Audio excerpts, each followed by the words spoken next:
It's C-Duck again is brought to you by Hackensack Brewing Company and their Imperial Pilsner Auga, which was created in honor of the legendary DJs The Awesome 2. Thick Crates, pure hip-hop satisfaction. Check out their limited edition new releases available now on Instagram. Weaponized Records, an independent music label serving up underground hip-hop. The revolution will not be televised. It will be weaponized. Rap Central Station Mag Paper, the world's first art rap chart magazine. And the Spit Slam Record Label Group. The Spit Slam Record Label Group, a Chuck D situation. Catch us on your favorite streaming platform, on Bandcamp, or visit our official web store at spitslamrecords.com. All releases are available digitally or on CD, with select titles available on vinyl and cassette. The Spit Slam Record Label Group. Throwback to the future sound.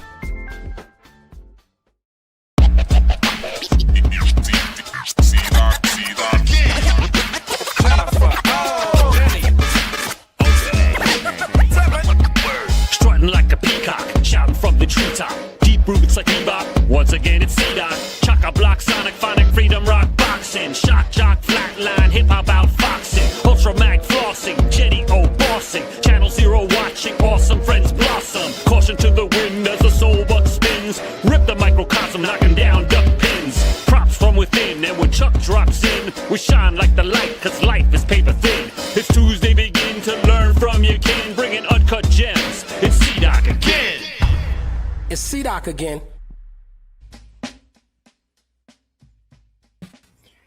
Welcome to another Tuesday night.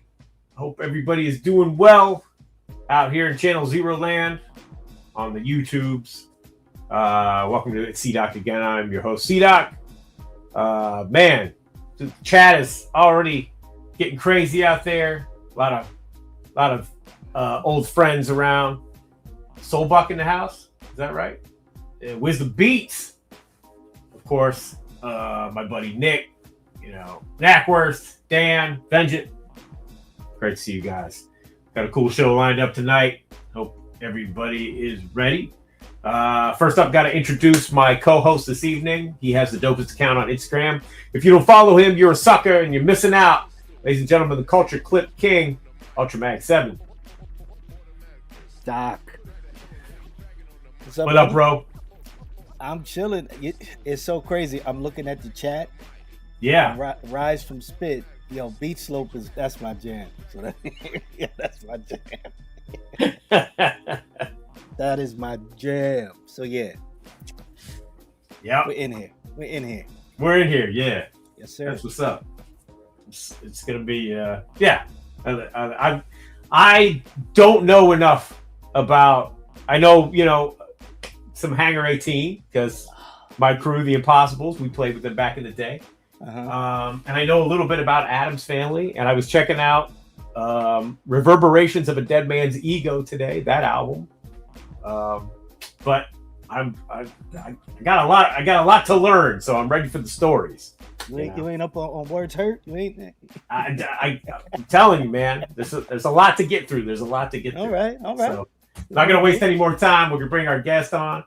Shout out to Jennifer O'Jenny. She's pushing buttons in the background. But yeah, you guys obviously already know why we're here. So, ladies and gentlemen, please welcome to the stage from the Addams Family, from Hangar 18, and a solo career in his own right. Please welcome Alaska. Hey everyone! Thank you. Wait, shit. Yo, what's happening? I forgot to hit the. There it is. I appreciate the warm welcome. Thank you. Yes, Yeah, I'm trying to get better at the buttons, the applause. Yeah, the buttons are a nice touch. We tried to institute that into our podcast one time, and we haven't figured it out yet. We created a soundboard to piss off one of our co-hosts, and it ended up like malfunctioning half of the show. So, nice, yeah. Even better. But we will bring it back. Excellent. Let's talk about your podcast. Okay. Yeah. So it's a podcast called Call Out Culture. It's myself and Zilla Rocca from Philadelphia, and Curly Castro also lives in Philadelphia, originally from Brooklyn. They're part of a crew called Wrecking Crew. It's the two of them, Small Professor and Prem Rock. Castro and Premrock have a group called Shrapnel that's on the Backwoods label. So yeah, we've been doing it. I think we're over 350 episodes now. So we've been going at it for a while. Fantastic. But yeah, it's a good hip hop podcast. Although we tend to stray often from the hip hop topics because there's only so much you could talk about, like why Ghostface Killer's the best or why Andre's awesome. Right. So, we'll venture into like a yacht rock tournament. Why not? Or a hair metal tournament, things like that. We'll venture. Like this week, we're doing an episode on Jodeci's Diary of a Mad Band. Wow. Because why not? Yeah. Why not? It's like, it's all from a hip hop person's perspective, but we're just talking about all this other stuff, Yeah. That's dope. Yeah. What? Thank you. I mean, it's such a simple question. Like, what got you into podcasting? What made you, want to do that? It was Zilla Rocca. He had kept talking about wanting to do it. He was talking about how him and Castro, they always have these like epic phone calls that are like, this should be a podcast. And, I was basically getting friendly with the both of them. They're like, let's try to do it. So, we got on there. We found some rudimentary technology for the time where it was like we could record our phone conversations into different tracks. And that's how it started. And then we just started like, we knew a lot of people. So we figured we could get people in as guests. And we knew a lot about hip hop and we just kind of went with it. So. Yeah. How about you guys? I'm sure it's a similar subject for you guys, the way you started. Yeah, well, this show started because I was working with a guy that was helping me with just the social media presence, and it was kind of like, he's like, you have a lot of stories, you work with a lot of people, you should have your own podcast. I'm like, yeah, that'll last about 5 minutes, me talking about me. I said, but what I kind of wanted to base the idea on, the more I thought about it, was the books that, of course, the titles escape me. Oh, those books, Check the Technique, hip hop liner notes. Oh, yeah. Yep. Yeah. And I was like, if we could have a show like that where we could bring an artist on and either deep dive into their catalog or their career or an album, although we haven't really done just an album yet, but that's how it started. Yeah. And we just like hearing the stories and documenting these stories so that they're out there for people to find. Yeah. Mm-hmm. Yeah. I mean, it's important, like, especially like underground stuff. Like, I feel like every other genre and subgenre has a ton of people that are documenting it. Like there's documentaries on skateboarding, there's documentaries on punk, there's documentaries on metal. Like every subgenre has a documentary, and hip hop doesn't have that. Like for the underground, no. Like, and I know so many people that have so much content that it's like, yo, put that shit. I could curse? Yeah, of course. Okay, cool. Because I have colorful language. I just wanted to make sure. No, it's okay. All good. But it's like, yo, put that shit together. Like it's sitting in your basement. Yeah. Remember what happened to the RZA's basement? We're gonna lose all that history, man. Digitize that shit and let's put it out there for people to see. Like even if it's like, I mean, I have friends that are like, this is like a culture that is like kind of almost like not secretive, but like there's tenets to it where it's like you have to earn your way into it. So they're like, we shouldn't have it out there like that. But I'm like, cool, then go to like a gallery and put together a show that like people will know about, but make sure it's like available for the people that were part of it, that are inspired by it, that want to like continue to, help it grow. Like make sure that's available to them. Like, cause that's how we all got into it. Like, none of us got into what we got into because it was kept secret. Right. Yeah. Exactly. I mean, hate to get morbid, but if you look over the past few years, if you look at, all our hip hop heroes that have passed away, those stories went with them. Yeah. So to document this stuff, especially for people like us who are like, I mean, I hate the word hip hop nerd, but that's kind of what it is. We were reading the liner notes, reading the source, reading Elemental, whatever it was. Yeah. We were those people. So, let's talk about it. Yep. Yeah. And I feel like we're the first generation of people that have gotten to our age that are still like fortunate enough to be able to like engage in the culture. Like I think about like I don't think my dad was like having conversations with his old friends about like, remember when we were listening to that doo-wop record and singing outside by a burning fire can? Like, you know what I mean? Like, They weren't doing that shit. They were like, I got to make sure I don't lose my job, and I got gas in the car the next day. Right. You know, exactly. Especially if you grew up during like the 70s and 80s, where it's like you got to wait on gas lines and shit. They didn't have time for that. Yeah, exactly. But it was, I think it was, they're always the music aficionados. They deep dive into all this stuff. But man, if the hip hop guys, we just, it's so close to the chest with us, you know. It's like, it's here, man. It's here, and it's always here, you know. Yeah, you know, and it hit us at a real formative period in our lives, I think, too, right? Yeah, I don't remember who I saw talking about it, but they were talking about the way, like, when they first like heard hip hop, they were like 14 or 15 years old, and it was like, even though they were outside of the culture, it was like somebody from like Iowa or some shit like that. They were talking about it, and they're like, even though I was outside of the culture, like the confidence and the way that these young people spoke about themselves, especially like they were talking about like dudes like Special Ed and stuff like that, right? Who was like 16. They're like, I felt that in the way that I wanted to stand out and be my own unique person. I didn't want to be part of this monolithic culture that was in my small town. Yes. And that resonated with me. Right. Yep. That was my experience with it. Yeah. That was exactly my experience with it. Because I was I was a nerdy kid, and I'm just like, you know, not fitting in. I wasn't into metal, and because you know, it was at that point in time, it was hair metal. I'm like, I appreciate it now, but at the time, I'm like, nah. And I was listening to a lot of R&B and soul, and then heard that LL Cool J tape. I'm like, yo, what is this? Yeah, for me, it was Microphone Fiend. When I heard that, I was like, oh, this is different. Right. Let's talk about that. So let's talk about your first your formative hip hop experience and what got you into it. So, Microphone Fiend was a huge one.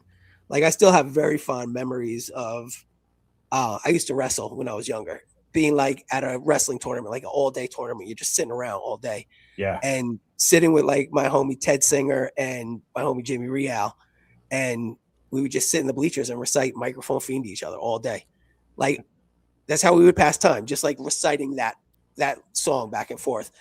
So it was like that one. And then Big Daddy Kane came along, got crazy into Big Daddy Kane. And then Special Ed was like the one, though, for me. Wow. I mean, I didn't mean to throw that out before, but for me, like, being like, you know, a 15, 16-year-old kid when that came out, like Rakim and Big Daddy Kane were like superheroes.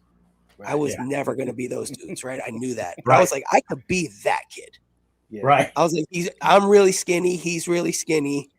You know, I have like an IOU sweater and maybe some like stonewashed jeans with some pockets on the side. I could maybe pull that off. Like I could be like that kid.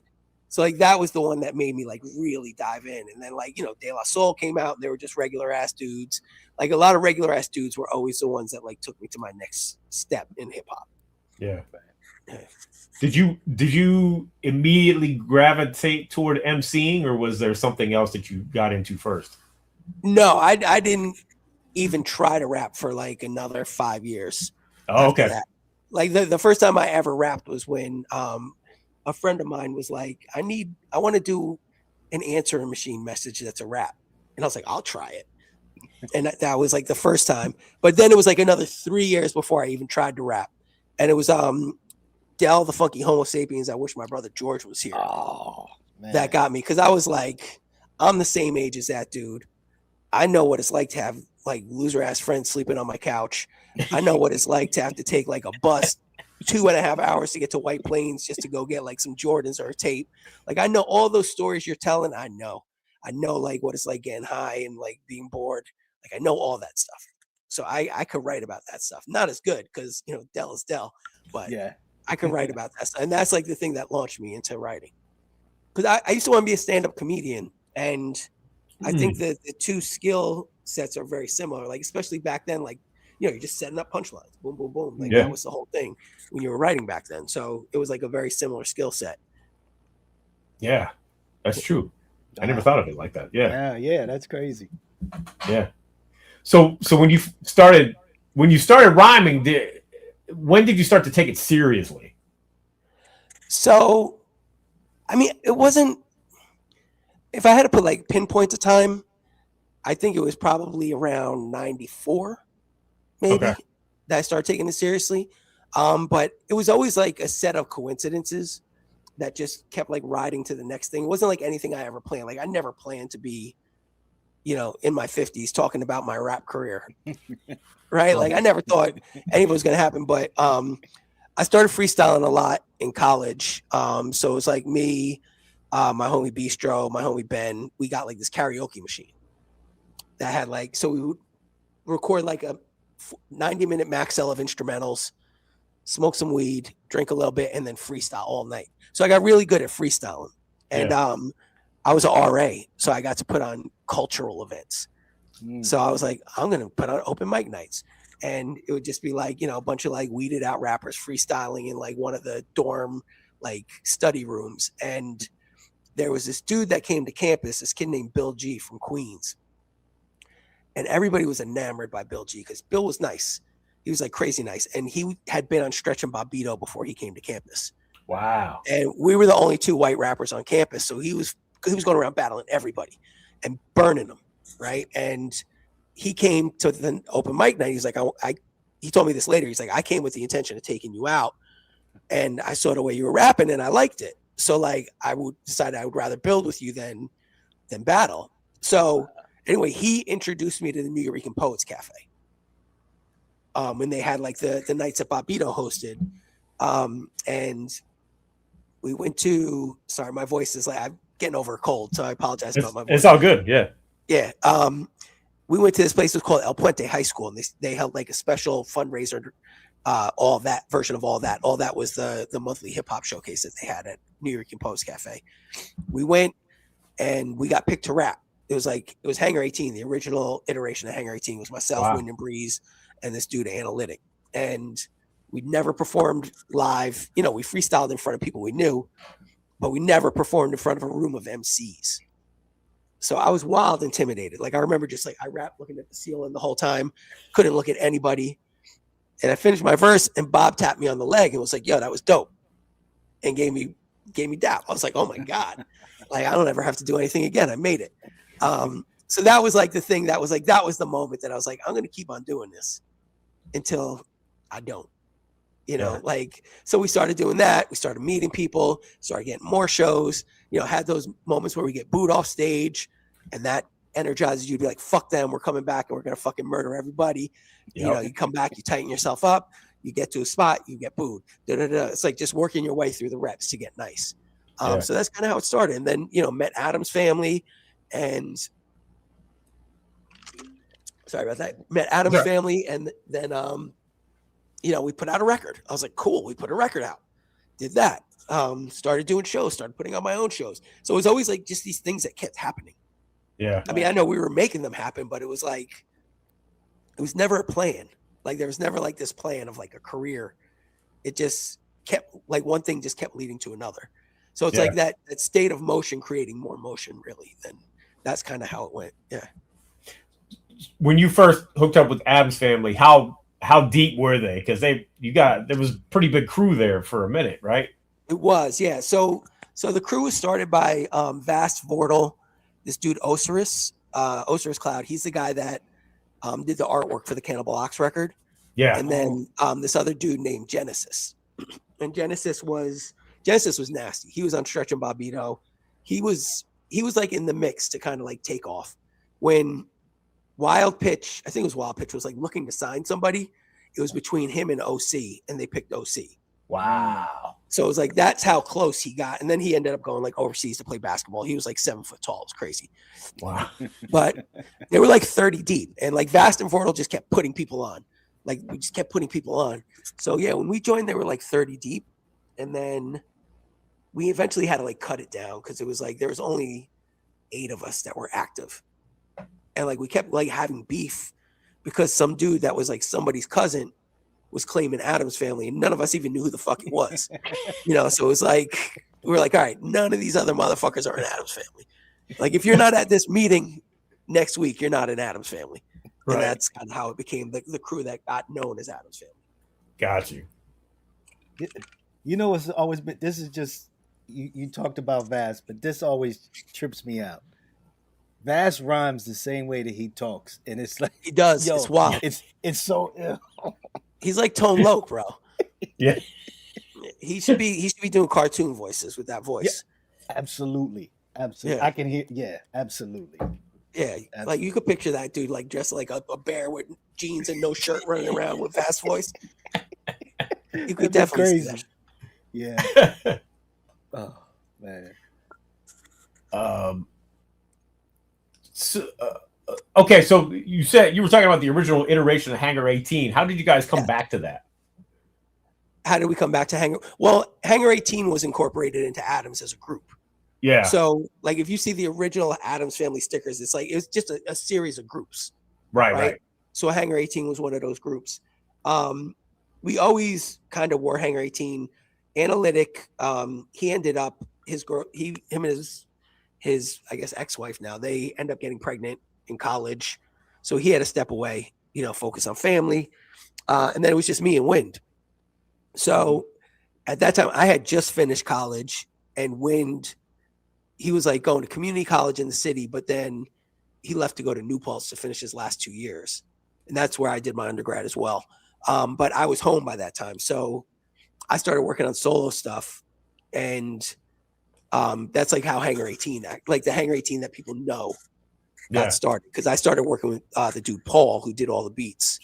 Ooh. And we brought Wind in to do a track. And it was just the chemistry was off the charts immediately. And we're like, we got to do this record, man. Like he had just graduated. And we're like, let's do it. Let's make it happen. You guys had the best titles for the shameless self-promotion CD and the multi-platinum debut album.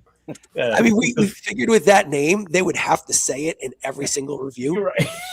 We might trick a couple people to be like, how do I not know about this multi-platinum debut album? Right. It didn't work, obviously, but maybe we tricked a few people. We did have an end cap in the Virgin Megastore, so that's something. Hey, right? Yeah. What's the Sadat X appears courtesy of that? That's the Yeah, we tried very literal with that title.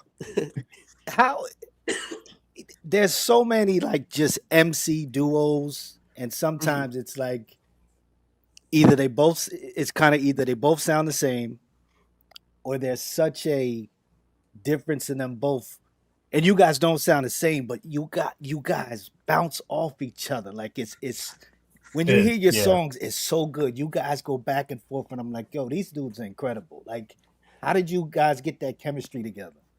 I mean, that was always when we first started. Like I said, we would do like 64 bar verses. Like it was crazy. Like it would really be like 63 bar verses because we didn't know how to count bars.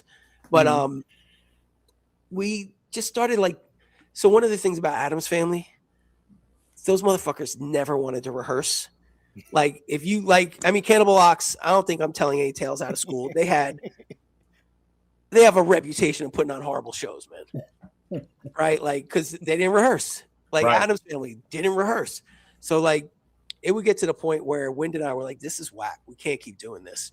So we kind of like took it upon ourselves for our stuff to make sure it was super tight and like it was very group centric.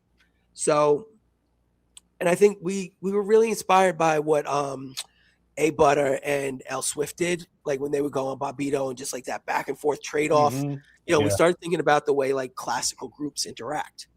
Right. And a lot of it is that trading off, right? It's like we have two people. We don't need to just do verse.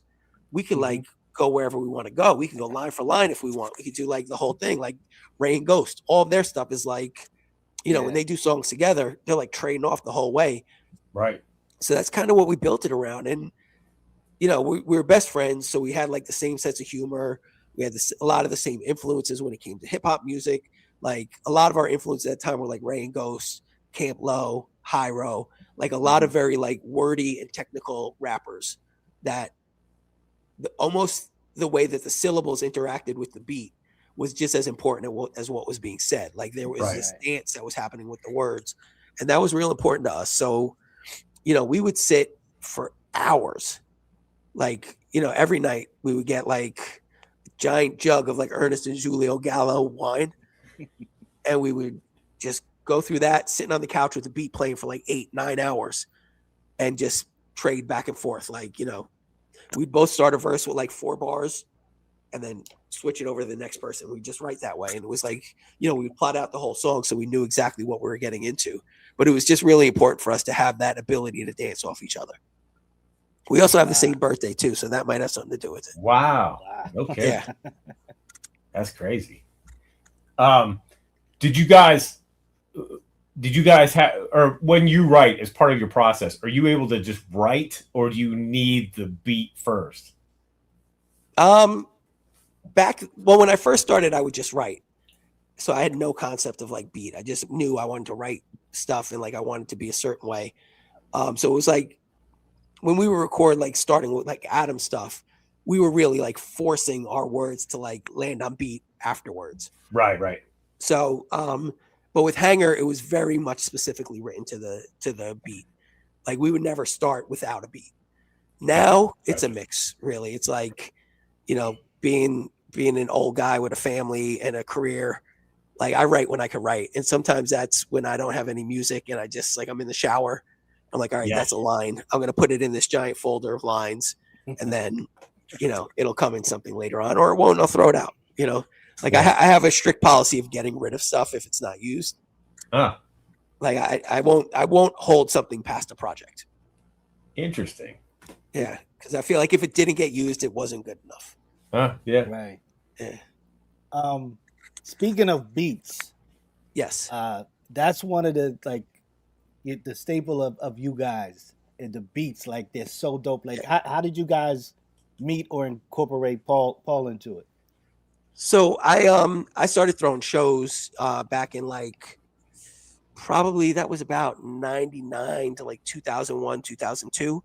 I was throwing a bunch of shows in New York City, and Paul used to work with you guys know of NASA? The group? For Uncommon Records. No, yeah. Rapper NASA. Oh, yeah. From yes, I know who you're talking about. Yeah. So Paul used to work with him, and I met him through NASA, and he just gave me a tape one day at a show. And you just have like this stack of tapes, and a couple months later I threw it in my stereo when I was cleaning, and I was like, holy shit, these are dope. And I just really liked that they weren't so dark and dense, right? Like, and this is no shade at Adam's family, because I think everybody in Adam's family is brilliant, but Wind and I aren't the dark, brooding type of guys that a lot of the rest of Adam's family are. Right. So like, we were at that time, we were like, we're going out, we're having fun, we're drinking, we're doing shit. Like, we're in our early 20s. Like, I'm not going to sit at home and be sad. Right. Even if I am sad, I'm still going out and trying to get out of being sad. So our approach was like, we want to make fun music, but we want it to be just as technical and banging as the other stuff. Like we want our drums to be just as good as L's drums. We want our, the bass lines, whatever it is, the samples to be just as interesting, but we want it to be upbeat. Like, my whole approach, the way like I pitched it to those dudes was, you can have like everybody on the radio has crazy production. Like there's dope artists on the radio production. They have great choruses. They're saying the wackest shit. So like, why can't we take that model, but say dope shit, right? Like all the music we grew up on, that was the model. Like every Organized Confusion song was fucking crazy. The choruses were intricate. It was beautiful. It was fun. Like Let's Organize is the best party song ever. Right. Yeah. So like, why can't we do it? That? It is. Yeah. Yeah. Like, why do we have to be like these angry fucking subterranean dudes that like our houses smell like rotten meat? Like, why do we have to be those dudes? Why can't we be the dudes that are like, we're going to go out, we're going to meet some shorties and bring them back? Like, why can't we be those dudes and make dope records? Right. So like we became really tight with like during that period, like we became really tight with SA Smash. Like all the dudes from Head Bop, like, Yeshwata Sire, Ken Boogaloo, that whole crew. Like we would always just go out and run into them all the time. We would just like, go from bar to bar with them, go from club to club, whatever it was. Like that's kind of the way we got down. Like we wanted to be part of the city. We didn't want to be like apart from the city, but in the city. Yeah. I don't know if if that like sort of that's kind of the way we looked at it. Like there's no point being like who we weren't.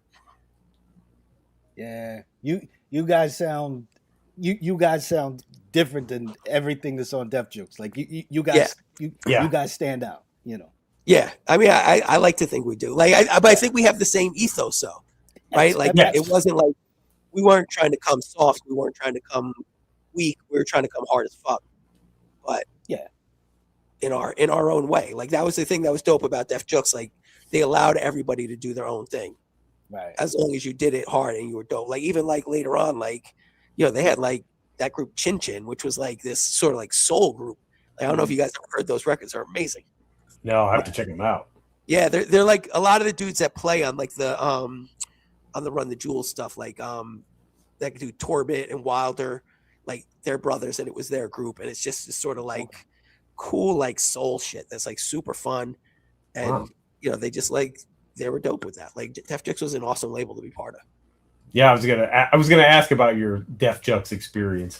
Yeah, I mean, it's funny because sometimes like you're in the experience and you're like, wait, why the fuck aren't we getting that gig? Or like, why aren't, like, you know, you get that little like competitive jealous thing, but when you get some hindsight and you step away, you realize how special it was.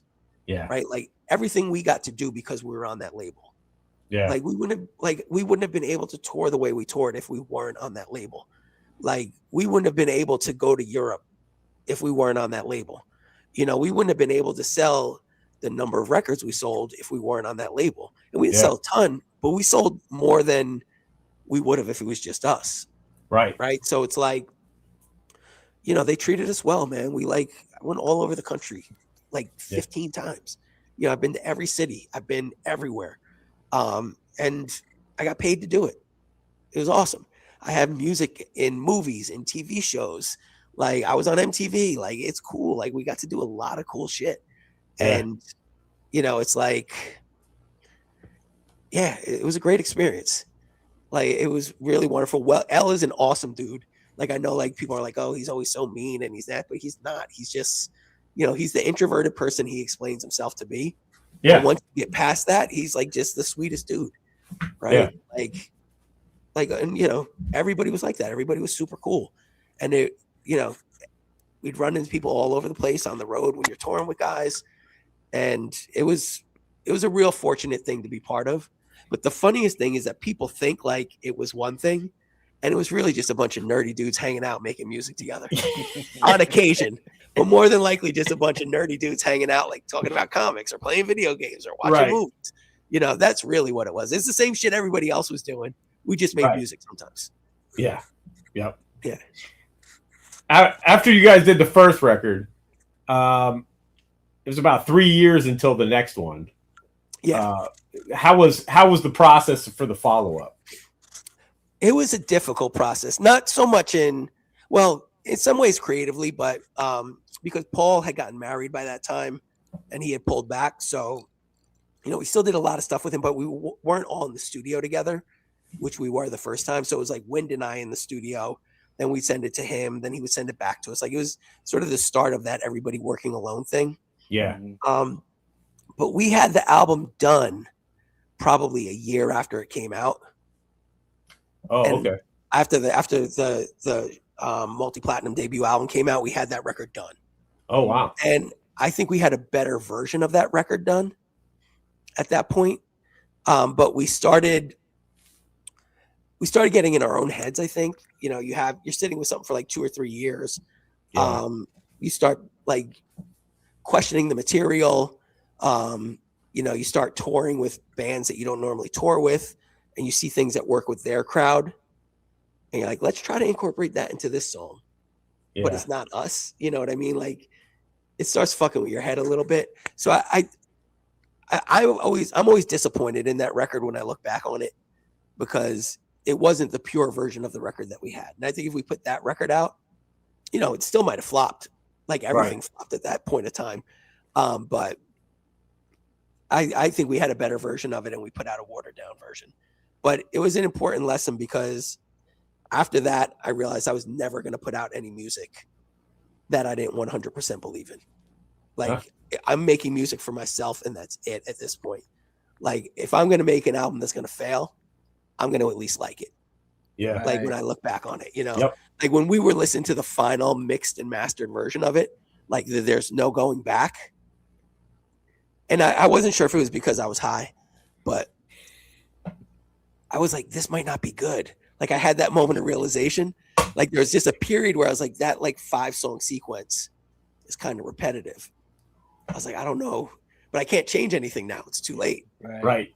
You know, so but there are songs on there that I think are amazing. But I think there's just stuff where we let it get away from us. And it wasn't anybody else's fault but our own. Like nobody was putting pressure on us to do these things.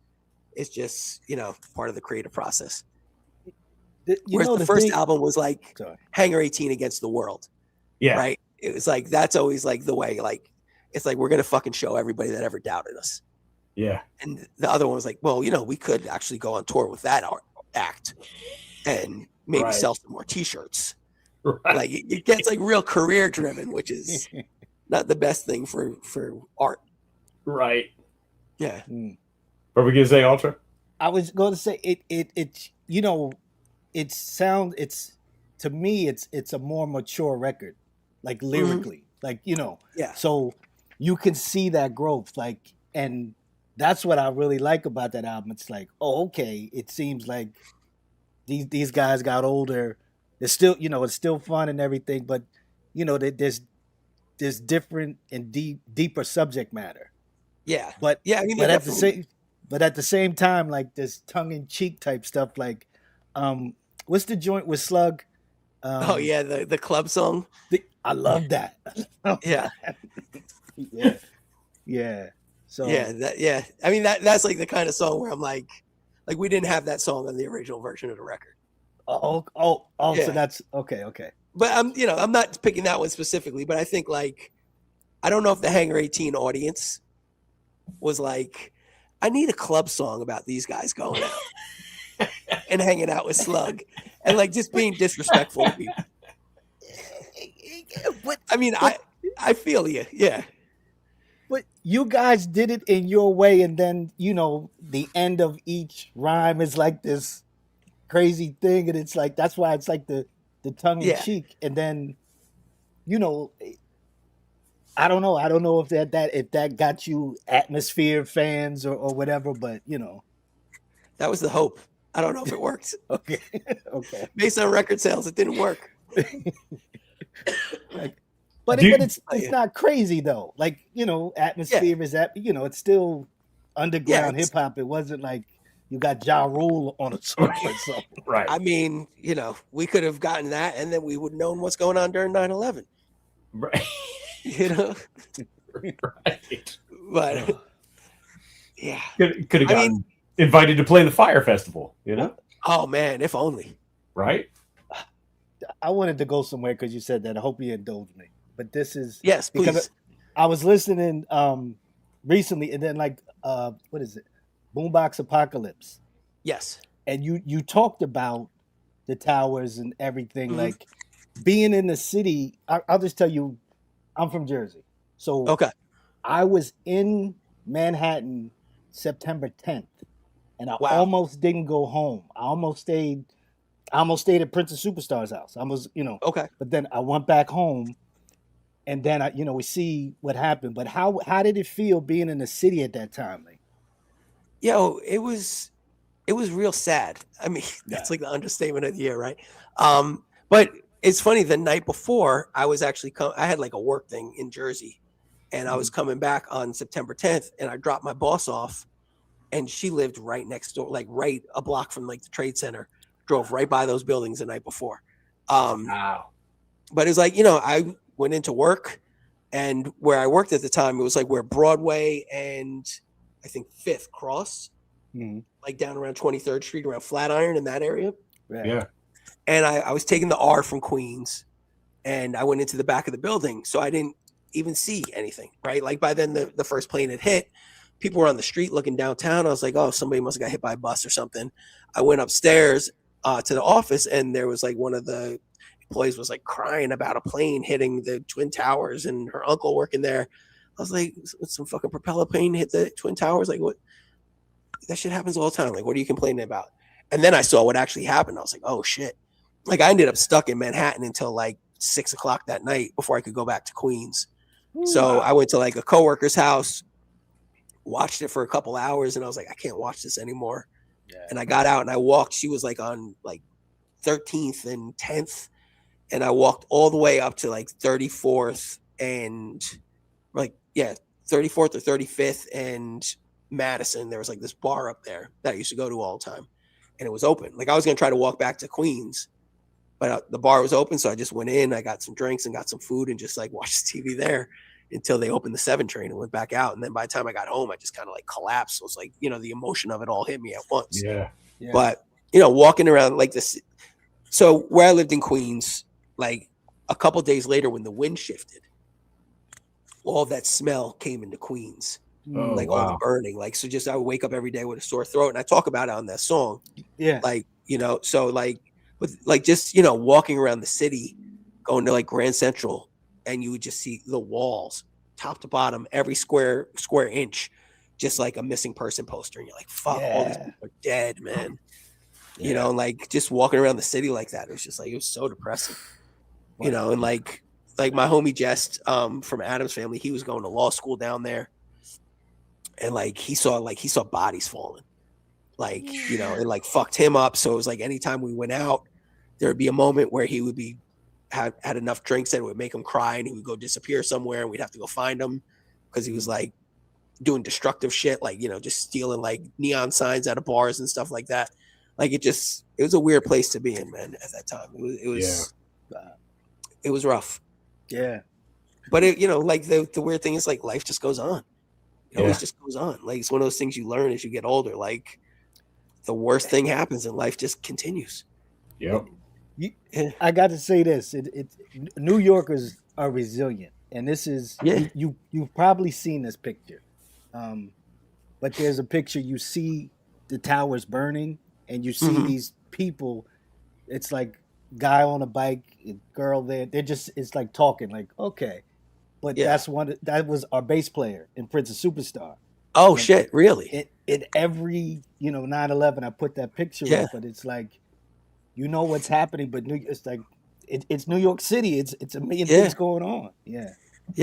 It was like I remember like they were like we need blood, so I was like all right. I went over to like it was over by the Javits Center, and I got there and the line was like 18 blocks long. Wow. And they were like, we're good. Like you don't need that. We don't need your blood anymore. I was like all right, cool. This was like a day later. I was like holy shit. Like people were just out there. I was like all right, cool. Like, it's kind of cool to see, like, there's a David Cross record where he's talking about, like, this moment where he was out and there's just, like, this dude, like, rollerblading down 14th Street is, like, while, like, fire trucks are flying up and down the street. And he was, like, his impression was this guy was, like, fuck this, man. I got to live my life and roller skate. And he was, like, that was the thing that, like, inspired him to just keep going out and doing shit. Yeah. It's like, yeah. Yep. It's like, what else are you going to do? What else can you do? Like in that moment, the only thing you could do is just keep living. Like my boss was like, we expect everybody to be at work the next day. I was like, what the fuck? Like, I thought it was fucked up, but it was really helpful. Yeah. Like as fucked up as it sounds, like, if you sit for like 5 days and you don't get on the train because you're scared of terrorist attacks, like that fear is going to like weigh on you. Whereas if you just get right back into your shit, it helps, and it's like, and I was really salty because he was British. Like the company I work for is British. And I was like, you guys fucking close your country down when like Princess Di crashed her car. Like you're telling us we got to come into work. Like, how dare you? But it was the right choice. Like I got to give the props. Right. The right choice. Yep. Just to circle back real quick. Do you still have the original version of Sweep the Leg? I do. Oh, the original one? Yeah. Don't have it all in one place. I do have the songs that didn't make it on the Bandcamp page. Oh, okay. Yeah, it's like called like Hangar 18 Rarities or something like that. Rarities and B-sides. So I think there's like five songs that didn't make the record that are on there. And then there's an original version of Feet to Feet, which had like that meter sample that we could never get cleared. So we had to find like a band to replay it. Gotcha. Or like an interpretation of it. But it was a way better song when we used the sample. Yeah. Like it was like the My Name is D Nice sample. Like it was so much doper. No, because I was just thinking next year is going to be the 20th anniversary of that album, and that's crazy, dude. I know, right? You put out the original version that nobody heard, you know. I should, right? I considered it when the 20th anniversary of Multi-Platinum came out. Like I did a couple T-shirts, and like none of them sold. So I was like, all right, I don't need to do anything like that. Sometimes you just gotta put that shit out there and see what happens. Yeah, no, for sure. Yeah, you know. Yeah. Every now and again, somebody will buy one. I'm like, oh, thanks, Brzezowski. You just bought one. Yeah, so somebody I know. Who? I mean, we all know where it's from, but who said let's name the album "Sweep the Leg"? Oh, that was me. Okay. Yeah. Such a great title. We were like just thinking of something. I was like, yeah, let's call Sweep the Leg, and it was like it just hit. It was like, yeah, let's do it. So like, I mean, Paul and I had that sense of humor. Wynn was a little bit like during that period of time, like Wynn was getting very into like new age spiritualism. So like it took a little bit of convincing to get him, but then he came along for the ride. We got, took him out drinking one night and he was like, okay, yeah, that's the title. And then we made like, we pitched like, we had this idea. We had our homie Shawnee Cameras, dude from DC. He came and like lived with me for like a couple months and he just filmed everything we did, like to make videos and stuff like that. And we filmed a whole series of Karate Kid style videos to promote the record. It was like early like YouTube and like viral shit. Yeah. But it was like I played Mr. Miyagi, but I was Tony Miyagi. He was an Italian guy that had like Matt Gravy stains on his wife beater. And we got like wigs and fake mustaches, the whole thing. It was terrible. It's like so bad. Like it's just like the quality of it's terrible. Our acting is awful. And Wynn was Daniel's son. Or he's like son Daniel or something like that. Like real hip hopped out. Oh, that's hilarious. Oh, I hope is that they don't exist on the internet anymore. So nobody needs to see like my like 260-pound ass with like man tits hanging out of like a wife beater with gravy stains on it. Oh man. So after that record, you guys, what happened? We were in really different paths in life at that point. Okay. So like I said, Wynn got like very into like new age spiritualism. Him and his wife got into that shit like pretty heavy. And I got into really self-destructive, like burn it down behavior. Like I was like, you know what? Wow. I'm gonna keep drinking. Like that. Wow. Sorry, as I mentioned, I had a cold. Yeah, so like it was like a year of just like kind of going down different paths. Like and we got to a point like we were gonna do Warped Tour again. We had a couple like things set up, like, and we were like, I was like, I can't do it, man. Like we just like I said it to him one night when we were like drinking at his house. I was like, yo, I can't do Warped Tour again. And he was like, I'm so glad you said that because like I don't want to do any of this anymore. Wow. And I was like, I'm kind of with you on that. Like it's it just ran its course. Yeah. It's one of those things like we weren't into it like 100% like we needed to be. My thing was like I never wanted to be one of those groups that just did it to do it. Yeah, like hanging on for something. And so that was it. We had like a tour set up with like a little like 5-day run with like Dell and A+ and Chip Fu. And we did that and that was it. We were done. Wow. And then I started doing some solo stuff. And then I split up with the woman that became my wife. Like her and I had been dating on and off for years. And at that point, like I said, it was like kind of like a dark place. I thought it was really cool. I was like, this is so much fun. I'm going out drinking every night. I'm having fun. I'm meeting people. I'm doing cool things. And then it's like, you wake up and there's like, who ate all these taquitos? Like shit like that. Like I don't even remember going to 7-Eleven on my way home. That's when you're like, all right, I got to start changing some things. But like, at that point, like we had gotten back together. Found out that she was pregnant and I was like, all right, I got to make changes. Like I can't keep doing this. So like, I kind of just walked away from everything at that point. I was like, I needed to get healthy. I need to get my mind right. And just like focus on family. And when got married, they moved out to LA. So it was just like a natural ending point. I think the label went under, you know what I mean? Like the industry had changed, like, everything had kind of switched from like Def Jux and like, the indie hip hop scene being like the shit to like, we're really into Dipset now. Yeah. Right. So it was like, which, fair enough. Right. Like there's only so long like that something can dominate. And it just seemed like a natural ending point. So like kind of walked away. I started a website with my homie Joel, who used to play bass in the group Rubber Room from Chicago. Yeah. Mm-hmm. Yeah, he used to play guitar in that band. So like we started a website called Syphil, which stood for like it was like SYFFAL, and it was kind of our reaction to like a lot of the music journalism that we thought sucked. It was called Shut Your Fucking Face and Listen, and it was just about like talking about music we loved, like kind of the same thing with the podcasting, right? Like I'm gonna talk about shit I love. Like everybody else is just like felt like they were just tearing things down.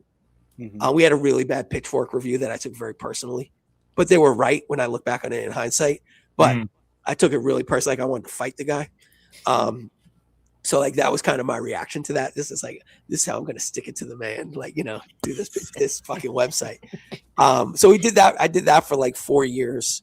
And it was cool. Like we ended up having like a staff of like 8 people that would write.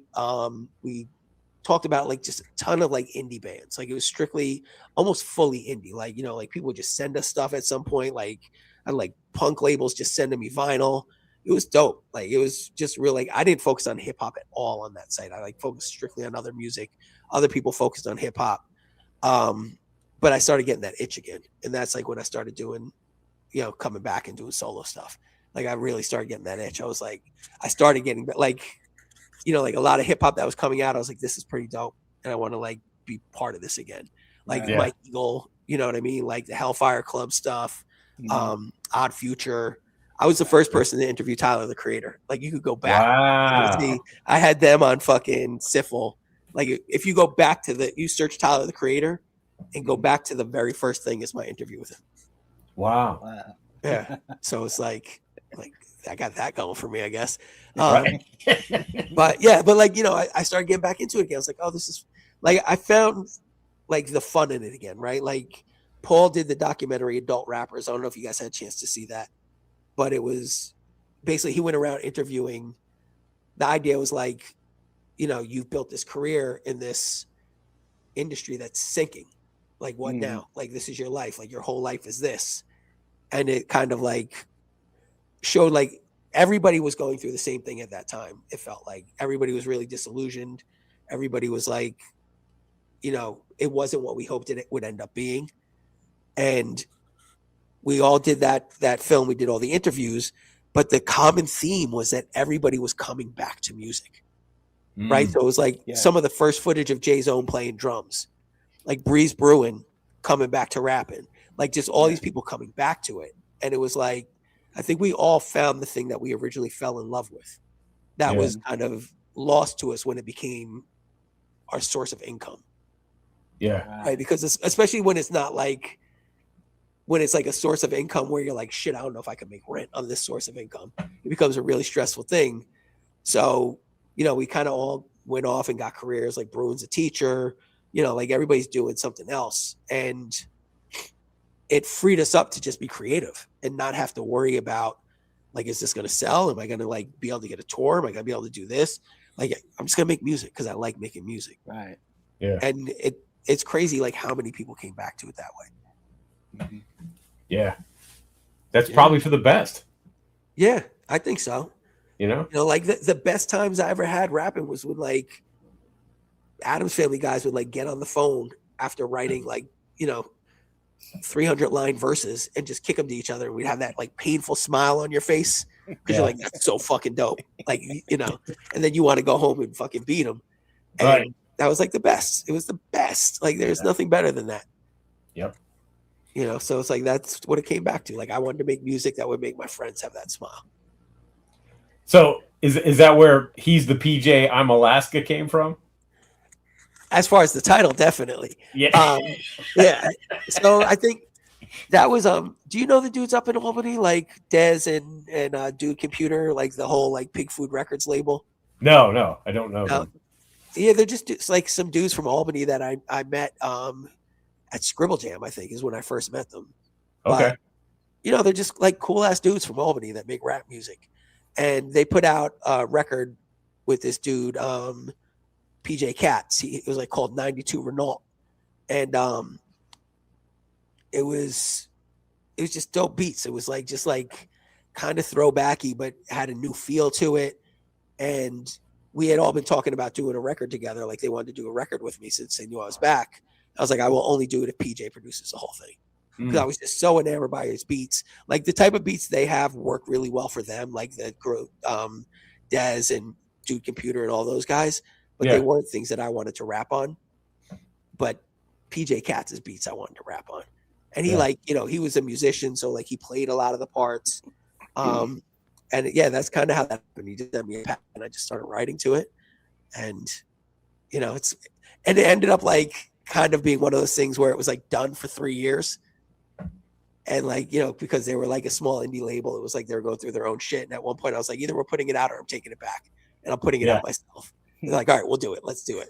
But it was a fun record. I loved doing that record. It didn't move shit, but I really loved it. No, but they put it out on tape, which was, that's kind of cool, in 2018, Yeah, it was out on tape. And then we also had beer glasses, like like the bar glasses that had logo on it and everything that we would when you ordered the tape, you would get the bar glass as well. Wow. Yeah, which was fun. Nice. And it kind of played into the Hangar 18 legacy because for the multi-platinum debut album, we did beer koozies and bottle openers. Yeah. So it was like, there's always like some beer-centric lifestyle accoutrement to it. To tie it in. Yeah. Now I see why you and Mike Jones are friends, because I've had plenty of drunken nights with him. Yeah, dude. Yeah, and he's one of the funniest people in the world, bro. Oh, hilarious. That dude made me laugh more than anybody. Like that cat. I could just hang out with him and listen to him talk. Yeah. He's funny as hell. That's my man. That's my man. Hell yeah. I need to get out there. Yeah. Hey, listen, you got to, I think like I said, I told you, I talked to Teddy Ted, and the first event is May 17th. So, all right. I'm going to have to come out for that. Starting in the spring to about the fall, they do them every month. So, okay. Yeah. I have to make a point to do that. Yes. Yeah. Me too. I was trying to do it last year and I didn't. So I got to do it this year. Come on, Doc. I know, bro. Whack. Listen, Doc, what the fuck? Dude. Whack, bro. I was telling Alaska, this was one day I was there. I come in, I'm talking with Teddy Ted. He introduces me to Grandmaster Kaz, and I'm like, how you doing, sir? And then I turn around, Raz Kaz is there in New Jersey. Raz Kaz is there. Yeah. Tretch is over in the corner talking to somebody. King's son is 7 feet tall. He walks in. Wow. Greg Nice is running around just being Greg Nice. It's crazy. It's crazy. Yeah. That's amazing.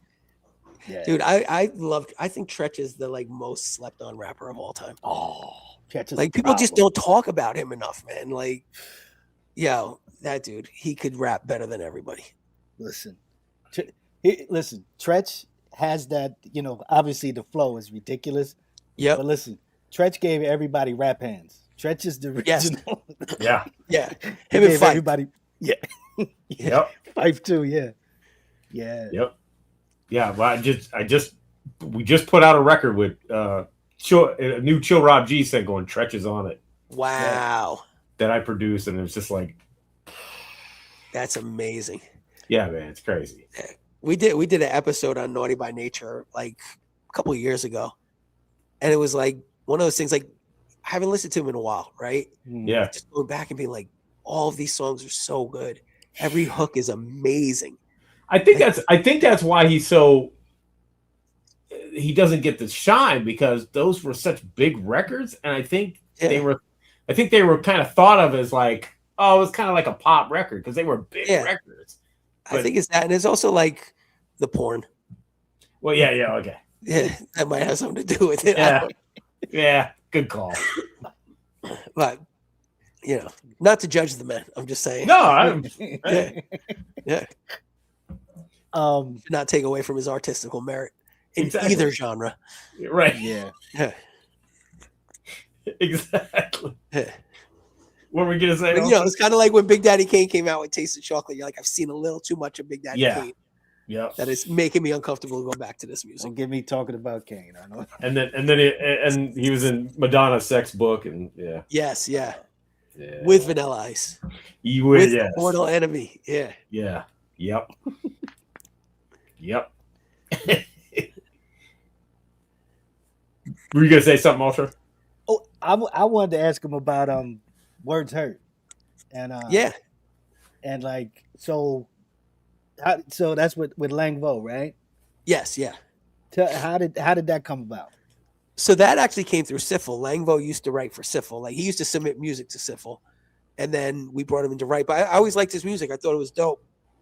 I thought it was really different, and he just like I did a project called Outcast. Like when I first started getting back into it, was like a little mixtape where I rapped over Outcast beats, and he was like, "Let me remix it," and I was like, "Okay." I gave him all the stems, and he came back to me with like just this much better version of the record, like like an original record. It wasn't like rapping over Outcast beats, right? And we were just like, let's do another project.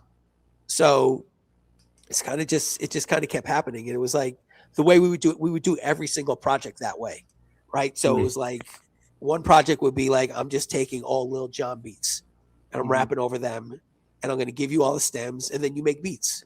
Wow. Like you basically compose your beats around my verses. And that's kind of the way we did it with that. Like every single project we did like that, where it was like I found instrumentals I wanted to rap over, I rapped over them, and then he built beats out. Like it was almost kind of like how I think Kanye did Late Registration, where like he just rapped over drum loops, and then him and John Byron would just sit together and compose the music around that to like make it really fit with the lyrics and the flow and the style. And I think it was similar to that. Like that was a lot of the point behind it. So it's a really nice creative venture. But it's just like one of those things, like he lives in Texas, I'm up here. So you start sort of just drifting and doing different things. He ended up getting married, and like kind of like got a new job and couldn't really dedicate himself to it. And then, I met Zilla Rocca. Like I started working with Zilla Rocca. Like his first things that we ever did together were on those projects. And he was like, let's do a project. I was like, all right. So we did that project. Met Jason Griff, who, out of Chicago. We did some projects. And then it just like kind of like got into a whole new world of people that I was working with. So like I've always been like a one producer guy. Like whenever I do a project, it's always with one producer. Yeah. Who I love the cuts on this song. Who did the cuts on Chekhov's Gun? Lang. Oh, Lang. Oh, so he okay. He did all the cuts. Yeah. Okay. I was like, yo, this. I just the way they come in, the way it sounds is ill. Yeah, it's really well crafted musical stuff, right? It's like it's not show offy. Everything fits the track, which is really cool. Absolutely. And I love the. What is he? Would you say? We signed up for it. We not them, dude. Yeah, I get exactly what I get exactly what you're saying. Yeah, dude. I just look at all this stuff. I'm like, yo, we're the ones doing this. Like all the things we complain about, we're the ones doing it. Well, like, nobody's forcing us to do these things. We're doing it ourselves. Yeah. Every time our foot gets shot, it's us with the pistol in our hand.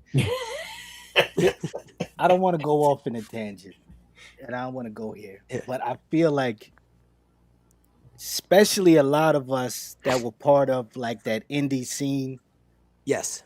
A lot of this stuff, I'm not going to get it, but stuff that's happening, we talked about this. Yeah. And then it just came and we're just like, and nobody's speaking about it. We're just like, yeah, this is just here. I'm like, bro, we said in 95 that this wasn't going to happen. Yeah. And then we're in it. So. Yeah. Shit. And half of the people that were saying it are like, I'm voting for it too. Right? There's like a crazy pipeline from like underground hip hop, behold the pale horse heads, into like MAGA. I want to do a deep dive into that at some point. Yeah. But that's there, man. Yeah. It's crazy. Yeah. I think Paul showed up with his questions. Oh yeah. Okay. What's up, Paul? Can you see that, Alaska? Or... I can see it. Yeah. So that's actually when I was talking earlier about like I got to be on a record. That was the first thing. That was Cryptic One. Like while Adams was, a lot of the Adams projects were like like that. Euphony was similar to that. It was like we had a collection of music that we didn't know what to do with. Mm-hmm. So like, let's put something together. And we didn't have enough to make a whole record. So we started bringing in people that we were cool with, right? So like, you know, people that we knew or that worked with us in one way or another, we brought them in and like, let's make it kind of like a compilation record, like almost like, I don't know if this is a good comparison. Like you had mentioned you weren't a metal kid, but I was a metal kid. Like there was the Metal Edge records where it was like, this is the representation of the scene. Yeah. Right. Yep. And I think that's kind of what the goal of persecution of hip hop was. And I think we were the ones that were persecuting it because it wasn't what we wanted it to be. So we're like, fuck it. We're going to take it to hip hop. We're going to put hip hop up on the cross, the microphone on the cross. Like that's the artwork. Right. So it was like, you know, it's us coming from a real, like young, know it all, judgmental type of place. But, you know, all the artists that were on it are dope as shit. Like it's a really cool project. And it was like, you know, trying to explain to my parents that I want to be a rapper and then being like, what are you talking about? You know, like a bunch of like blue collar white dudes or not dudes, but white blue collar white people being like, what the fuck are you talking about? You're going to be a rapper, right? You're going to work on this beer truck with your dad. That's what you're going to do. But I'm like, look, I got a record and I'm doing shows. I made $25 in this show, you know? So it was like, to me, it was like, I made it. Right. Yeah. You know, like nobody can take this away from me. I made it. I got something out there and people are buying it. Yep. So like, yeah, but I mean, that's the story behind it. It really was just a matter of like throwing shit together and see what sticks. Like we're young, you know, it's probably not like maybe the story you were hoping for, but a lot of this stuff is just like, we're going to try something. And if it works, it works. Like that's really like so much of this happening. Like it's always my advice. Like I work at a university. I mean, I guess my sweatshirt's giving it away, but I work at a university and I advise a lot of younger kids, and they're very afraid of taking chances. Yeah. I'm like, just do it. Like the worst that's going to happen is you're going to fail and you're going to get a lesson. Yep. Just do it, man. Like it's the only way to like get forward. You just have to do it. And it sucks. I know. Like, but it's how you get better. It's how you get to where you need to be. Just trying shit. Absolutely. Yep. Yeah. That's it. You know? Yeah. I was listening to Reverberations of a Dead Man's Ego. Yes. Today. Your second album was Steel Tip Dove? Yes. Yeah. The first one was Structural Dynamics of Flow. Yeah. Just it's a great his sonic backdrop is just so perfect for your style. I love working. Yeah, you can tell. You can tell. Yeah. How those collabs come about? So Dove and I have known each other for a long time, and like we've kind of just been like dancing around each other. You know, like I did a couple tracks with like some other people at his house. This dude, I want to say his name was Harvey Dent, but I don't think that's his name. I can't remember his full rap name, but it was like him and this dude Darko the Super from out of like Pennsylvania. I did some tracks with them, and you know, Dove was like, let's do some stuff. And a year had passed, and I got a place upstate as well, and my wife was upstate over the summer. Like she was working remotely full time, so she was staying upstate full time over the summer, and I had to come into the city 3 days a week to work. So I just hit up Dove. I was like, yo, I'm gonna have this whole summer, 3 days a week this whole summer. Let's make a record.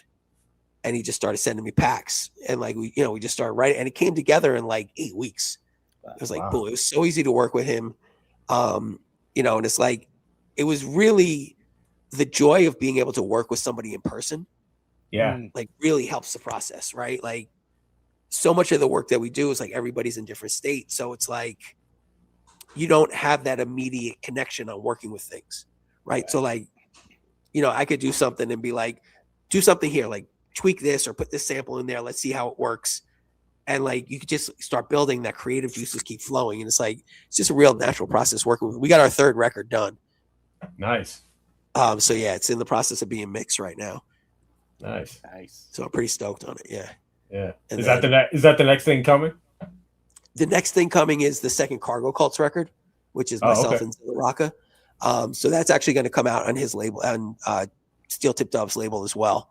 That album is called Kingdom Music for the Hard Rocks. It's a J Electronica line that we love. And it's like probably the most guest appearances I've ever had on a record. Really? It's got like Jay Cyanide's on it. Dope. Def C, Jesse the Tree, Zilla Rocca, Reef the Lost Cause is on it. This dude Young Morpheus, who's super dope. Who else is on it? Breeze Bruin is on it. So I'm pretty stoked on it. It's pretty cool. So that's coming out, I think, this early fall. And then the record with Dove and I is going to come out in 2027. Nice. Yeah, that's dope. Yeah. So we got a good title for the Dove record. Hold on, I gotta look it up. So I'll try to do it in a second. It is called.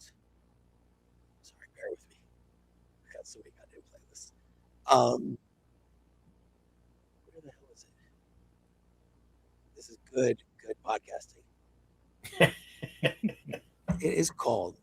God damn it! I can't even read it. Oh, it's called The Music Dance Experience is Officially Canceled. That's right. Yeah. That's great.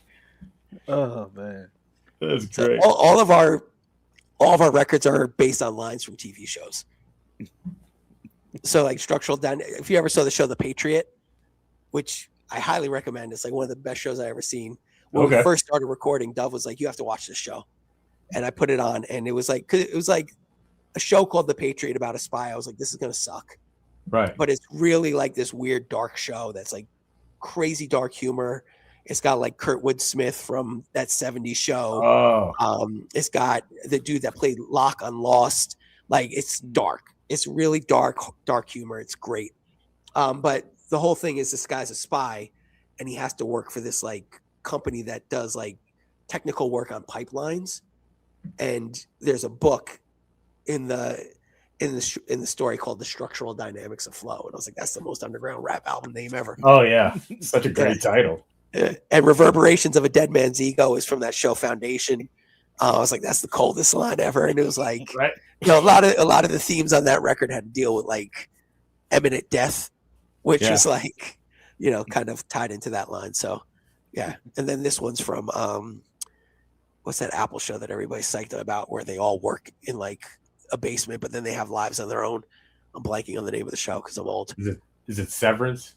That's the one. Yeah. Yeah. Okay. I haven't seen it, but I kind of know what. It's an overrated show. It's okay. Yeah, like most things that are super hyped up, it's always a little overrated. Right. Yeah. Yeah. I want to check it out at some point, but yeah, it's definitely worth it. But I feel like it's going to be like kind of like Lost. Like it builds up this big mystery, and as you start getting the answers, you're like, yeah. Okay. Yeah. They back themselves into a corner. Yeah, exactly. Yeah. Yep. Also, did you have anything else? I just had one question. This was sure because when I was looking, I guess on the Bandcamp at the Words Hurt album. Yes. Anybody bought the digital for $777? No, not yet. Okay. Unfortunately. Okay. Yeah. I was hoping you would tell me yes. Yeah. Shit, you and me both. Is that mock Hami prices? Yeah, that's mock prices. Yeah. Yeah, it was mock prices. I totally forgot that was the price, to be honest with you. I might have to go back and change it. I was like, looking at that, I said, yo, that's some mock stuff. I wonder if somebody bought it. Right. That would be amazing. Yeah, right. Right. Yeah, anybody listening, if you want to buy it, I'll throw in all my other stuff for free. Like I got like, you know, every record I own, I'll leak, even records that aren't mine, I'll throw them in. I'll ship them to you. There you go. You know? There you go. Yeah. I got like that old Kenny Rogers, the Gambler records coming your way. Yep. For the low price of $777. Yeah, you know. That full discography. Yep. Exactly. Oh, one more thing. Alaska. Yeah. Good luck to your Jets this year, sir. I mean, it ain't gonna be this year, man. But maybe one day. You know. One day. One day. Yeah, I mean, I'm a Red Sox fan, so I had been a Red Sox fan since I was a little kid. Like, there's pictures of me, like we went to Cape Cod as kids, like 5-year-old dude with a Red Sox hat from New York. So like, I've been through the trenches with that team. It's what gives me hope. You know what I mean? Like, after 2003, and when they went down 0-3 to the Yankees, I was like, this is never going to happen. And it did. So, like, it's the only thing that's keeping me around. Like, I don't even watch baseball anymore because I'm like, we won so much. Who cares? It's never going to be fun again. But with the Jets, I'm like, one day, man, I'll be crying in my living room when that happens. Bro, me and Mike Jones are both Nets. We like the New Jersey Nets now. We're Brooklyn Nets fans, but okay, it's rough. It's rough. No, it's rough. Yeah. Are you a Raiders fan too? No, Cowboys. Cowboys. Oh no. I'm not like Mike. I don't like the Raiders. Okay. Yeah. I mean, the Cowboys is a rough fan base to be part of right now too. But you had some good years though, at least. Yeah, but it hopefully it's too early to talk about it. Look, I'm not one of those dudes that's a Cowboys hater. I like Dak. I like when the Cowboys are good. I think it's exciting. You know, good for the league. So, yeah, it is. It is. Yeah. I'm a Pirates fan, man. That's fucking tough. Oh God, yeah. It's rough. Yeah, that's rough. Yeah. Are you a Steelers fan too? Yeah. Yeah. Not as rough. So. No. Yeah. How'd you like the Aaron Rodgers experience? That's a lot of fun, isn't it? That was just. Yeah, no, I know that reaction. I know the feeling. Yeah, of course. Yeah. You've been there. Yeah. Yeah. I don't think, not to get into this right now, but I just don't think I think the ownership is looking for a quick fix. Yeah. And not trying to build for a future. And it's like, that's not what you want to do, man. It's not going to work. Especially with the coach you hired. This is not. I know. You guys have coaches for decades, and I don't know. I don't see him sticking around that long. Running him out of town was a rough one, man. Yeah. What did he say? Yeah.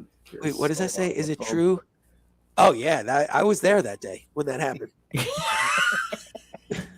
I'm more than happy to discuss it. Break it down.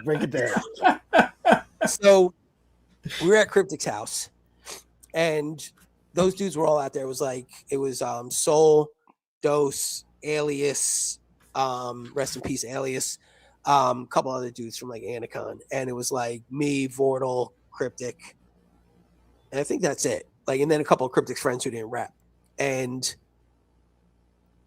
then I guess Mr. Len called. It wasn't. He cursed him out not because of like any diss tracks or anything, but I guess Soul was complaining about them dissing him. Mm-hmm. And, Mr. Len was like, the fuck, we're not talking about you, like, blah, blah, blah. And he was like, oh, no, it's cool. And then afterwards, he was like, I'm going to fucking put out this diss track. And I got this line about Vortal, like about LP stealing Vortal style. And we were like, yo, don't put that shit in there. I was like, we're friends with those dudes, but also, like, if anything, we're ripping off Company Flow. Like, dead ass. Like, we were like, they're the inspiration. Like, so if anything, we're ripping off those guys. We're like, don't do that shit. Plus, they had just started working with L at that time too. We're like, don't fuck up their thing, right? Mm-hmm. Yeah. So he put the fucking line in the song anyway. So it's just like I had beef with him for a long time because of that. Like, I did not like that dude for a long time. Now it's like whatever. It's just like so old. It's stupid. Like, underground hip hop beef is the dumbest beef there is. But like, but yeah, it was funny. It was just such like a snaky thing. Like, I'm not gonna dish you. Like, yo, I got this rhyme and I got this line about you. I was like, man, you're a fucking snake. So when we did that song though, right? Like half of the dudes that were there, I liked a lot. Like, Dose is fucking one of the coolest bros out ever, right? Like, I've been friends with Dose since day one. Alias is cool as shit. I didn't really like get on with Soul. He's not my type of person. Like, no beef against him, but it's just like, right. You got the people that you're like, I can't fuck with you. Like, I'm not gonna bother you. You're not gonna bother me. We're gonna go about our separate ways, and the two paths shall never cross. And then there was like a couple of dudes. I was like, you guys are the fucking worst. Like, you guys can't rap well, and you think you're fucking nice. And you know, like just the way they were talking, I was like, you guys are like borderline racist with this shit, like the way you're talking about rappers. So Vortal and I, we wrote our verses with intention of ruining the song. Like it was so different. Like we were like, we're gonna make this shit the most ridiculous and stupidest thing ever, and it ended up becoming like the reason people like the song, because like Vortal and I were just trying to out stupid each other, like the whole thing, like we're just like, that's the way we used to like crack jokes to each other. Like we would just like sort of make up these terms and these imaginary people, and we're like, let's just do that. And then he had the Joe Namath kneecaps line. I was like, oh my god, you just broke the internet, if there was an internet. But yeah, and it was like, you know, like we were just like in the kitchen downstairs while they were all upstairs working, and we're just like, yeah, this is gonna be good. And that's great. It ended up being dope. Like, you know, looking back on it, it's like maybe we weren't really trying to ruin it. We were just trying to make it ours. Right. There you go. Yeah. Right. Yep. Very much so. Yeah. But still, shout out to all those dudes. Like, you know, I got no beef with Soul now. I mean, I haven't had beef with Soul in ages. It's like, what's the point? You know, I'm sure he doesn't even think of me at all. You know, like, so it's like, yeah. I hope he's well. Anything else you want to mention you got going on? No, just, you know, like check out Call Out Culture if you're into like rap podcasts that talk about, you know, prom music and shit like that. Yeah. Otherwise, thank you. I appreciate y'all having me on. We gotta get you on Call Out Culture. Get you on. Oh yeah, would love that. Tournaments are the fun episodes. Those are like what I live for now. Gotcha. Like we build out like 64 team brackets of like, you know, the next one I'm building is One Hit Wonders. So, you know, we're building that out. We did like for Halloween, we did horror movie brackets. We do like Christmas movie, Christmas music. We have enough tournaments that we're almost ready to do a tournament of champions. Wow. Like we have like 32 teams that have advanced to Tournamania. Wow. The tournament. And my hope is that when we get to 64, we do Tournamania, and that's our last episode ever. That's the way I want to end it. Wow. That's dope. Yeah. That's dope. So, yeah. Nice. But, you know, you're going to have things like the people who won the Style Wars tournament, like Case 2, talking about, you know, Gigolo What You Know versus Terrifier 3. Right. You know, like, yeah. How do you even judge that? Right. It's going to be great. Yeah. Fantastic. All right. Yeah, everybody go check that out. Yeah. Antoine Austin said he's going to. So hell yeah. Yeah. Fantastic. Thank you, Antoine. In Alaska, are you on social media where people can find you? I'm only on Instagram at this point. It's I think it's Tim Laska _Adams. So Tim, my first name, Laska, the second half of Alaska, and _Adams. Okay. Yeah. Everybody can track down there. That's the only one I'm still on at this point. And Okay. eventually I'm going to get off that too. Like I'm just going to be a ghost. Can't wait. It's going to be the best. Once I don't have anything else to promote, I'm just becoming a ghost. Yep. That's the way to do it. Yeah. So, I'm so all right. excited. All right. Thank you, sir. Thanks so much, man. Hit the button. Appreciate Thanks it. for coming through, Well man. done, bud, Thanks, man. bro. Thank you for having me. I really do appreciate it. Yeah. Thanks, bro. Thank you. All right. Thank you. Yep. Peace. Yep. There it is. Ah, that was fun. Yeah. That was cool. Yeah. And yeah, so you know, for those that don't know, because we didn't actually mention it during the show, did we? That the Warped Tour thing. So Oh, yeah. yeah, they played. So Hangar 18 played Warped Tour in 2005, and when they stopped in Pittsburgh, my crew, the Impossibles, we were on that show. We were on the Pittsburgh show, and then there was a after party show at the late great Shadow Lounge, which was one of the illest spots in the city at one point. We used to play there all the time, and so they played that night, and we played that night as well. And I don't remember that show. I was exhausted, but you know, we didn't often do 2 shows in one day. But my homie Marcus J, rest in peace, always said that show was our best show that we ever did. The evening one, not the Warped Tour one. The Warped Tour one, we fucked up the sound because we were one of the earliest acts I think we were second or third or something like that. And we had this joint called Super Head Nod, and it just had this low end, and I swear we fucked up the sound. Yeah, it's like in the middle of that song, like dude had to turn it down because something blew or something. I don't know. Wow. Couldn't hear shit because there was a band in another tent right behind us. Yeah, it was rough. But that night at Shadow Lounge, evidently was that was one for the books, although I don't remember it. But Right. so there's that. Yep. So yep. Yes, exactly. Rise from Spit. Shadow Lounge, RIP. It was a great spot. So there is our show this evening. Any hip hop mail or anything come through? Well, actually, Nice. there's a new episode of the Yeah, that's right. podcast, and we went to Manahawkin, New Jersey, to the Jetty flagship store. Check out Jetty; they have some nice clothes. They got some dope stuff, and it was my man Sure Shot. He performed. My man THE was running around as crazy as he is. We had a punk band, Thieve. We had DJ Flair and Judah Priest, Wu-Tang affiliates. So that episode is there. We talked to all those people. We talked to Jeremy D. Philippus, who's like the head honcho of Jetty, and I weaseled my way into their Hop Sauce Festival. So, come June, we'll be at the Jersey Shore, just, causing a menace. So go check out the Prospective Podcast, episode 8. And it's a good episode if I must say so myself. And Excellent. Shout out to my man, Coach J. He's the one that got us down there. So shout out to him. Excellent. Word up. And since I said sitting back here, if you didn't get the new PE record, There you go. grab that Black Sky Over the Projects. Apartment 2025, Public Enemy Wax is out there. It's on CD as well. So I think this is the Barnes and Noble. Yeah, Black Swirl Earth vinyl variant. So grab yourself one of those. Yeah. And thank you everybody for coming through tonight. Of course, Mocha and Dave are around with the tomorrow night with the Body Hat Weekly. I'm not sure what album they're doing tomorrow.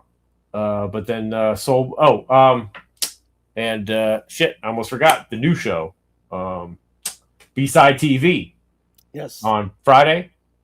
And then of course our man Soul Buck will be by on Sunday night right here on Channel 0, 8 p.m. Eastern Standard Time. Spinning the tunes we have what? Prince Power Rule coming next week? Listen, Soul Buck's going to listen. Soul Buck, you probably don't know this about Soul Buck, but he thinks he's Puerto Rican. So and he's a huge Power Rule fan. So we got Prince Power Rule coming through, aka Marcano. He's gonna do, he's gonna talk about the new Leftover stuff. Actually, I think it's a new Power Rule album. Oh, word. Him and DJ Axe, and I think some Leftover stuff. So anyway, we'll be talking to the return of Prince Power next week. Yeah, exactly. Yeah, exactly. So, it's Power Rule again. That's right.